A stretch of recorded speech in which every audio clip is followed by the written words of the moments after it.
I just want to welcome everybody. I'm Mark Niedergang. I'm the city councilor for this area and Hall Street, and I'm glad that so many of you have come. This is a necessary project, as I think you all realize, and this is an opportunity for you to learn about it and ask all the questions that you want in terms of how it's going to affect your lives. And as you all know, those of you especially who lived through the Cedar Street project, these big projects can be very disruptive, but hopefully this one won't be too long, and city staff can mitigate the disruption to the best of their abilities. So I'll turn it over to them to present, and then, I hope you have a long list of all your questions, because this is the best time to ask them so that others in the neighborhood can also hear and be aware of everybody's concerns. Thanks. Thank you, Councillor. Hi, everyone. My name is Halima Qureshi. I'm a project manager in the engineering division of the Infrastructure and Asset Management Department. I'm going to do some introductions real quick before we move on to what the project actually is, what you're here to hear about. I'm joined here by John DeLuca. He's the director of the Water and Sewer Department. We work closely with them on all our infrastructure upgrade projects. I'm also joined by Jesse Moose, who's the construction liaison, and so you're going to be seeing and hearing a lot from him as this project progresses. Best friend. Yes. So we're here to talk about the Hall Street infrastructure upgrades. Tonight I just wanted to go over, kind of recap, why we're doing this, why Hall Street, why now, and then give you an overview of what the schedule is like. We are currently in the early phase of the project, so I'll try to give you a tentative schedule. Then we'll actually go over what's included in the project and what you should expect once it goes to construction, what kind of impacts we're talking about, as well as next steps, things to think about after we all leave this room. So, as the councilor mentioned, this project has been a long time coming. We need to upgrade a lot of the different types of infrastructure on Hall Street. I'm sure you're familiar with the roadway and the things you see on the road, but there's also a lot of things going on underneath the surface. So particularly what we want to address are the water and sewer mains underneath the street. The years that they were installed are up there. So water main was installed in 1899, and the sewer main is 1 year younger. So that's great. So what we're really trying to do is address this issue known as tuberculation when there's a lot of mineral buildup in the pipes. It doesn't impact the water quality, but it does impact the capacity of the pipe and how much water is available for important things like fire protection. That's actually a picture of a coupon that was cut out from a section of the water main on Hall Street. Fun fact. So you can see why we need to address this. The other important thing to note here is that Hall Street is a very narrow street. We're going to talk about what that means in a second, but the water and sewer main are located extremely close to each other, and so addressing one means inevitably addressing the other, and that's why we're kind of doing a bunch of things together in this project. So the tentative schedule right now, we are early in the design phase. We kicked this project off in January of this year, and we plan to remain in design until about summer, so tentatively June. We're going to bid it out, and construction should start. So we're hoping the duration of construction should last through summer and fall of this year. We'll start with the water and sewer mains, and then we'll put the road back together, essentially. That'll be the last piece. There is a 90-day settlement that we allow for in paving, so you pave the road once, you allow for settlement, and you come back and do the final paving, which is why it's labeled as spring 2021. So what actually is included in this project, as I mentioned, we will be upgrading the water mains. So currently what exists is a 6-inch water main. We'll be upgrading that to an 8-inch ductile iron water main. We're also replacing the fire hydrant with a new fire hydrant, and we are replacing all non-copper water services up to the property line. In addition to the water main, we are upgrading the sewer, as I mentioned. So we'll be replacing the existing clay 10-inch sewer with a new 10-inch PVC pipe. And again, we would like to replace all service laterals up to the property line to ensure that, you know, the new roadway is being placed over brand new pipes. And we will also be replacing the manholes and separating the drainage on the street from the sewer.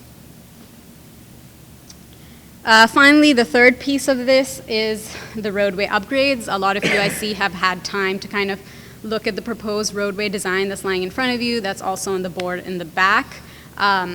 This will, by the way, all these materials will be available online after this meeting, in case you didn't get a copy.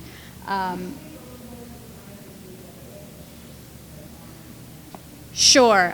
This mic is actually meant for the recording, which will also go up online. Apologies if you can't hear me. I'll try to speak louder, and feel free, there are seats. Yeah. Yeah. So the third piece, as I mentioned, are the roadway upgrades, and there are really three goals that we're trying to achieve with these upgrades. One is to ensure that all the sidewalks are ADA accessible. I'm sure you all have noticed that the sidewalks are extremely narrow and not in the best condition, so we want to improve that. We also want to take this opportunity to increase the tree cover in this neighborhood wherever we can. So there are some proposed tree locations on those drawings. And the final one is to calm traffic as much as possible. We know that there are cars that are cutting through this street, and we really want it to be safe for everyone living here. So I'll walk through some of the more detailed proposed designs. Two things to note in this cross-section drawing right here. We are proposing to reduce the travel lane. Its existing width is about 12 feet, and we're proposing to reduce that to 10 feet, and that extra 2 feet of width would be added to the south side of the street, the sidewalk of the street. So to give you an idea, we're essentially maintaining the sidewalk on the width of the sidewalk on the north side. Of course, it will all be replaced and be new concrete, but we are going to widen one of the sidewalks to make it ADA accessible. This is just a different way to look at what we're proposing, and two things that you can see more clearly on this are two bump outs that we are proposing towards the Cedar Street side of Hall. So there are two existing trees there. We would like to maintain those trees, but still provide an accessible pathway for anyone who wants to use the sidewalk. And so the bump out allows us to do both, preserve the trees and create ADA accessibility. At that bump out, 2 parking spots or at each bump out you would lose 1 parking spot, but you still maintain 16 parking spots in the street. In addition to that, the other thing you can see on this diagram is that we are proposing a raised crosswalk at the Cherry side of Cedar. So this really ensures that any incoming traffic, any cars turning right onto Hall Street are essentially, they have to slow down in order to enter the street. And I believe, yeah, and we are also thinking of using pavement for the sidewalk between the tree and the back of the sidewalk, and this essentially ensures, it minimizes any likelihood of the concrete to be upheaved from the roots of the trees. Yeah. We can definitely consider signage. I think that is included in our roadway packages, but that is something that we can take into consideration. So, as the counselor mentioned, construction can have a lot of impacts. We are trying to mitigate these as much as possible, and we will be in constant communication with all of you to let you know as we get closer to construction and we have a better idea of what these impacts will be, we will keep you informed. So what are these? Generally, what impacts can be expected? Work hours for contractors tend to be from 7 a.m. to 5 p.m. So, yes, weekdays, not on the weekends. So just generally excavation work happening, there is noise from that. In terms of water service, we are going to set up a temporary water main before the new water main gets put in. And so that means that there's very short amount of service interruption when houses are connected to the temporary water main and when they're taken off the temporary water main. Customers and residents are informed of this at least 48 hours before that happens, so to minimize any disruption. There are traffic and parking impacts to take into consideration. As you all know, Hall Street is a very narrow street, so doing any construction on the street does require parking restrictions in order to allow a travel lane to remain open. And really, what we want to make sure is that residents have access to their homes and that emergency vehicles can access the street if necessary. Other than that, we are going to try and minimize shutdowns as much as possible, but there can be impacts of that variety, and we're going to try and minimize overnight parking restrictions, but again, this is all a little bit tentative at the moment, and we'll have a better idea of what the traffic management plan is closer to the construction date. So just to understand clearly what you mean. Yeah. You think the street will remain drivable, basically, throughout? Well, I think what we're trying to do is to make sure that residents maintain access and can get in and out of the street. If people are cutting through the street who don't live there, we're less concerned about them. We're more concerned about allowing you all to maintain access to your homes. With the vehicle? That we have to determine. We don't know yet. We'll essentially confirm that if it's possible or not. During work hours, it'll be definitely harder. Like I said, definitely parking restrictions during work hours. It's the overnight where we can try and see what we can do, really. I think we understand that the best case scenario is if we allow residents to be able to drive to their properties at all times. That's the most flexibility, but I don't want to promise that to you right now because, as I mentioned, it's pretty intense work that's going to be going on a narrow street. So, whether you'll be able to drive up to your house or walk to your house, that's something that we will have to let you know closer to the date of construction. Is there a target date for the traffic plan? The tentative schedule that I put up, construction is right now aimed for about summer. So closer to then, we'll have a traffic plan goes out normally when the project goes to bid. So that would be, in the May-June timeframe. You may intend to talk about this, and if so, feel free to take me off. But do you plan to begin construction throughout the entire street at once, or will it kind of roll out over time? We do imagine that it's not going to be the entire width of the street the entire time. It'll essentially be a rollout.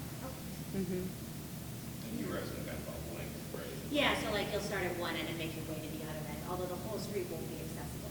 Yeah, that'll be what we desire, but we at this point we're still in the design phase, so we don't even have a contractor on board, and there are a lot of things that get determined when that happens. Mm-hmm. Yeah. Are there any other impact-related questions? Great. So next steps. Basically, we're here right now. If you have any comments or feedback about any of what I've said, I'd love to hear it. But in order to keep you informed, we are going to keep posting updates on the website. The website is somervillema.gov/Hall Street, so all updates will be posted there. We also have a construction newsletter that goes out weekly on Fridays. You can sign up for it at construction@somervillema.gov. I highly encourage all of you to do that, and that will also have all the updates. It's a newsletter that has updates on all the projects going on in the city, and we will add this project to the list. If there are any remaining questions, I'm happy to take them now. Sure. Are they going to replace the gas line while they're at it? Or will they be digging up the street afterwards to replace it after the whole street's done? So the gas, we have checked with Eversource, and the gas line has been updated already. Okay. I guess to piggyback off that, our homeowners given the option to, have the opportunity to replace the pipes going into their homes during this time between the water and the gas. That's typically something that is sometimes offered, and I'm not sure if that's going to be the case. So you're talking about the services from the property line to the house. Right. Are we going to be able to, to purchase new pipes going into our homes? Yeah, that is something I don't think we've determined at this point. We are, as I mentioned, this project will replace the laterals, the water and sewer laterals that are connecting the houses to the main, from the main to the property line. So that will be, and that's essentially to ensure that the scope of the work, so because we are doing full depth reconstruction of both the roadway and the sidewalk, everything underneath that is essentially taken care of. That's within my own home, for the most part. Yeah. Right, but you could feel free to have a contractor available at the time of construction to actually probably get them both done at the same time. Well, yeah, that's what I'm, Oh, sure. Okay. Yeah, we'd work with the contractors if that was the case. Fantastic. Yes. I just want to get some clarification. I have a couple of members that live on Wall Street to this meeting also. On this map, are you saying, and I couldn't quite understand it, that when it's resurfaced, you said you're making the sidewalks a little wider. Now, my understanding is that there's parking on both sides of the street now, right? Or just one side? So when you make the sidewalks wider, you're still going to have people parking on one side of the street, right? Yeah, so one of the sideways, the sidewalks will become wider, the southern side. The one from Cherry Street to Cedar? The other side of the street. Yeah, the one that's on if you look at the image, the one that's on the bottom of the street. So that one is going to become wider. We'll maintain one lane of parking, and we're reducing the lane that cars can travel through. So the width of that lane. Well, people who live there will still be able to drive the street, Yes, right? and it'll still be open to traffic. It's just a 2-foot. You're making the travel lane only 2 foot narrower. It's better for safety because cars travel slower when the lanes are narrower. Are you going to put any signs for the bumps so that people know that when they're driving down there that they're going to have bumps? Like, it'd be nice to have the signs that light up or something so that they know that there's bump outs that are going to be there. It looks like you're going to have 1 or 2 of them on each end of the street and then in the middle. I was trying to. So there is a raised crosswalk, which will be like a speed hump essentially. The bump outs do not extend into the lane where the cars travel, so Okay. cars don't have to worry about bump outs. But the bump outs would have some, the bump out, yeah, like they did on where the school is up on Powder House or up around that area. They did the bump outs there. But they also have like signage saying that you're approaching a bump out. That's all I'm asking. We can definitely consider signage for safety. Oh, I think that would be safe, yeah. So people would know. So one other question, right where the street turns, I mean, if you're gonna narrow the street, parking there, I mean, people typically park, and it's tough sometimes to get around depending on the vehicle. If you're gonna narrow it by 2 feet, it almost essentially eliminates a parking spot in that itself. So you're talking about the turning radius of cars? Yeah, that in front of turning into 23. and out of the street. Yeah, so as you're turning, if there's a car, I mean, like, it's not an exact, curve, so if somebody's parked basically at that curve, nobody parks perfectly to allow, there's not like there's lines to park, people park as they wish. Yeah. So sometimes there's a car parked there. If you have like an SUV parked, it will make it almost impossible to turn around depending on the width of the street, if that's been considered.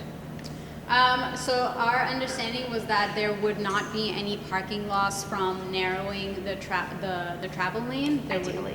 Yeah, sorry. Ideally. Ideally, but our understanding is that there wouldn't be a parking loss.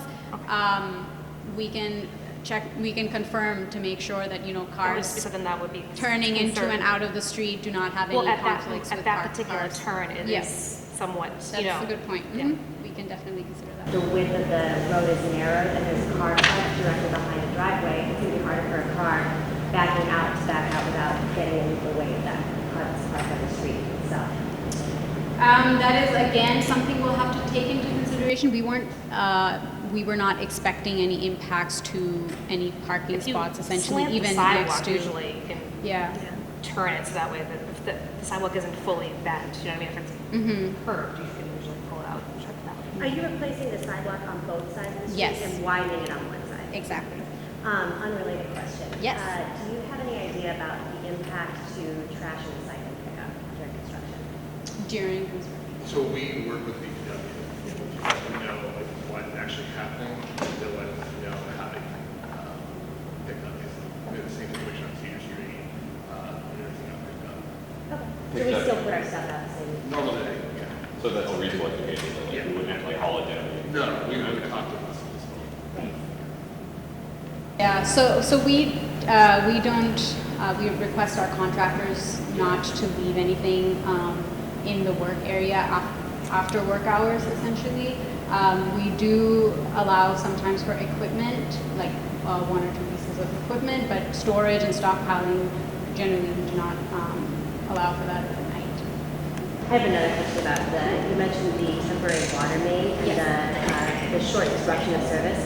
I just want to make sure I understand. When you talk about that, you're saying that each house will be hooked up to the temporary water main during the duration of construction. So there'll be a short disruption when we're hooked up and when we're taken off of it, but that you're not going to be, during construction, shutting down water service on a regular basis. That's exactly correct. How does that work on the sewer side? I'm sorry, what was How that? does it work for the sewer side of things? They'll actually do the sewer replacement live.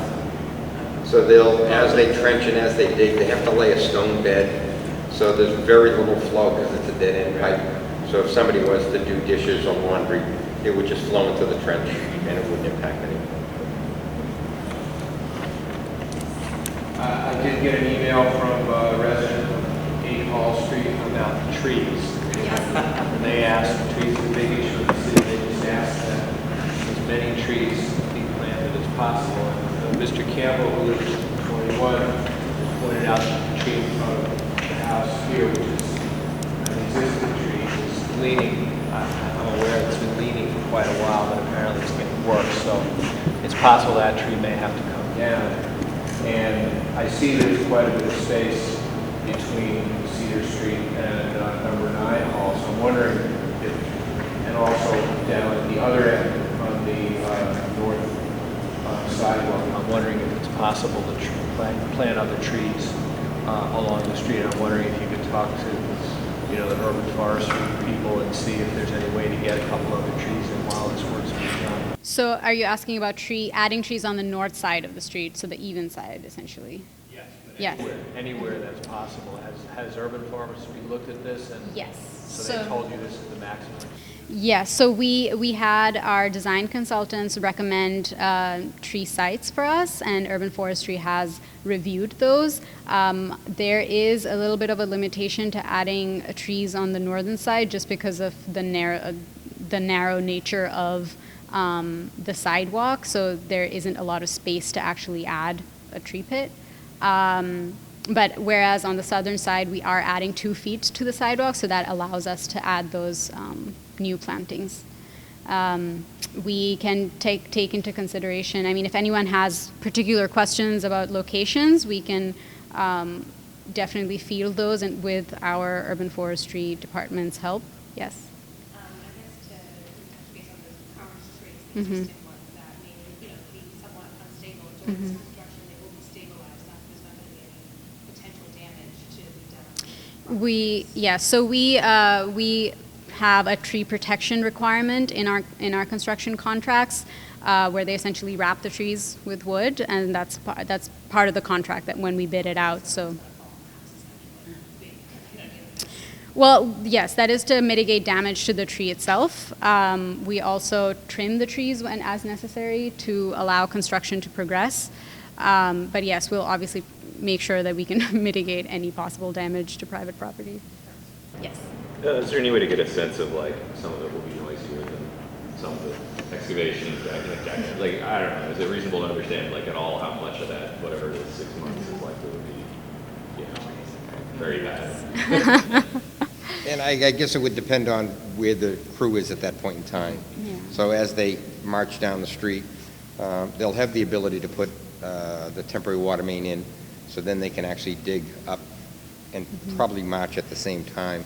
But it's really means and methods of the contractor, so if he needs to put in the drain first or the sewer first and then come back and do the water, that would be really more up to him. Just to piggyback on that question, I know that on Cedar Street, they had, at one point, they had a blast through some rock. And I don't know if you guys are familiar, if you're aware. I am, of yeah. what you're up against on our street. I was there. Yeah. Yeah. Yeah. If they have the same ledge issue. Are we going to have that? And I don't believe we're gonna run it, we're not going that deep. Okay, No, that's good. yeah. Oh, I want to think the most would be about 8 feet. oh, So I A think lot we of were dog runners. 16 feet over there. Yeah. Yeah, yeah. Do you know which end they'll start on, or would that just get established? That'll be determined closer to construction, yeah. Mhm. Yeah. That's something that we will communicate to you guys. Would you, are you gonna have another one of these meetings, you know, when, after you've selected the contractor and, you know?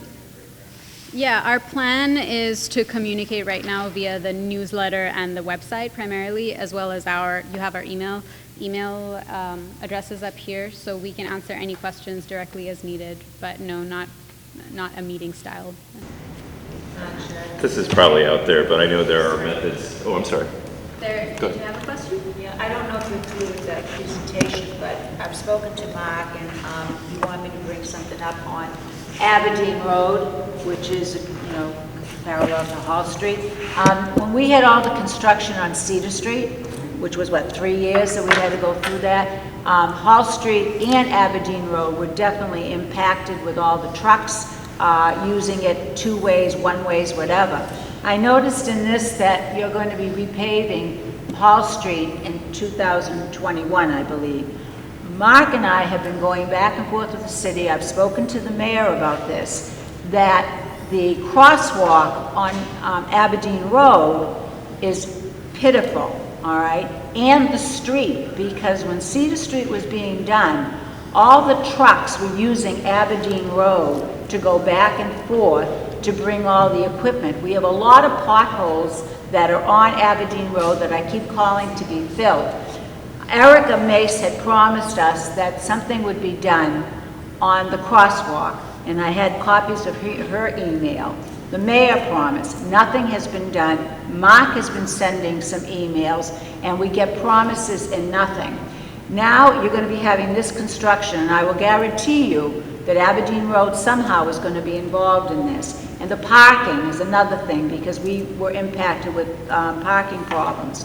So I want to know, what are your intentions or the city's intentions to repair Aberdeen Road? Because we suffered a lot of potholes, the trucks, the noise, for 3 years without water, never knowing when the water was going to be shut off. So I hope we have better signage for these people on Hall Street when the water is going to be shut off. So my question to you is, since you're doing all this, what are your intentions for Aberdeen Road? There's no sense in trying to, as someone said in one of the emails, well, we're going to have to talk to the engineer and figure out what to do with the crosswalk.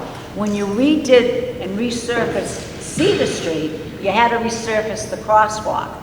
You should be able to resurface Aberdeen Road, which includes the crosswalk. You don't need an engineer to figure this out. So we, on Aberdeen Road, would love to know what the intentions are, because I have emails here of promises. Erica keeps making promises to Mark and to whatever. We keep, you know, asking, what are you going to do? And it should be on the billboard of having something done. Now with the Hall Street, that in some ways will probably affect us as well. So I would like to know what you people are going to do. So 2 things. 1, any pothole that you see right now, 4311, have been filled. I already did that, they're filled right now. Oh, great. That's first problem taken care of. Secondly, Councilman Udang has been in contact with the engineering, Mr. Councilman. Can you speak a little louder? Sure, he's been in contact with the team. We are aware of the crosswalk issue, and we're looking at ways to mitigate it. So, we're looking at ways to mitigate it. We are aware of the issue, and we're looking at ways to fix it this construction season. What about the street? The street, we'd have to look a little bit further. I know that crosswalk is a real issue, the one on Highland. We have to really look at the street and see where it falls into our Well, if program. you look at the street, that would take care of the crosswalk, is what I'm saying. It's 2 different pieces. So you already have It's the... 2 different pieces that were done in Cedar and Highland. Well, that's an entirely different body. We're talking about a side street that was done that received some damage while Cedar Street was constructed. So we can definitely review it and see what we can do. We'll see. But the crosswalk part on Highland is something we're definitely reviewing. Well, this has been promised for over 3 years. Are there any other, yes? I was gonna ask, I know there's some like non-trenching methods, secure in place piping, I don't know anything about this. Was that looked at here? Is that like not at all possible? Like, Well, we are completely replacing the main. So as I mentioned in the project overview, the water main, the existing one is 6 inches, and we're upsizing that to 8 inches. So I think a lot of the trenchless methods that you see, they maintain the existing pipe. But we're in this case of the sewer, we're replacing the material of the pipe, and in the case of the water, we're upsizing it, so we're not utilizing anything that's existing. Yeah, no problem. Great. Well, I will stick around if anyone has any other questions, but thank you all so much for attending. Did everyone sign in? Yes, that's one of the last thing I was going to say. Thank you. Thank you.